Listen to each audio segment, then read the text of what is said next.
രാത്രിയിൽ കിടക്കാൻ പോകുന്ന സമയത്ത് ആര്യൻ കാണിച്ച ചെറ്റത്തരം എന്നല്ല പറയേണ്ടത്, തന്തയില്ലായ്മ എന്ന് തന്നെ പറയണം. ആര്യൻ കിടക്കാൻ വന്ന സമയത്ത് ആര്യൻ ജിസയിൽ കിടക്കുന്ന കട്ടിലിൽ നെവിൻ കിടക്കുന്നുണ്ട്.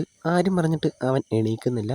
അപ്പോൾ ആര്യനൊരു ചവിട്ട് കൊടുത്തിട്ട് അവൻ്റെ കട്ടിലിൽ പോയി കിടക്കുന്നു. ആര്യൻ തൻ്റെ കട്ടിലിൽ കിടക്കുന്ന കണ്ട നെവിൻ ആ കട്ടിലിൽ നിന്ന് എണീറ്റ് വേറെ കട്ടിലിൽ പോയി കിടക്കുന്നു. അപ്പോൾ റെന അവിടെ നിൽക്കുന്നുണ്ട്. നെവിൻ എണീറ്റ് പോയതും റെന ആര്യൻ ജിസയിൽ കിടക്കുന്ന കട്ടിലേക്ക് കിടക്കുന്നു. ഇത് ആര്യൻ കണ്ടു.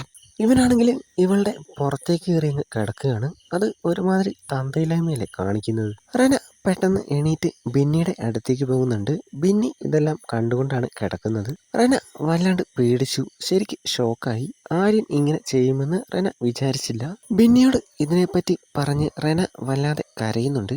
നിനക്കിത് ബാഡായിട്ട് തോന്നുന്നെങ്കിൽ സ്ട്രോങ് ആയിട്ട് അതിനെപ്പറ്റി ചോദിക്കണം എന്ന് ബിന്നി പറയുന്നു. ഇല്ലെങ്കിൽ ഇഗ്നോർ ചെയ്തേക്ക്.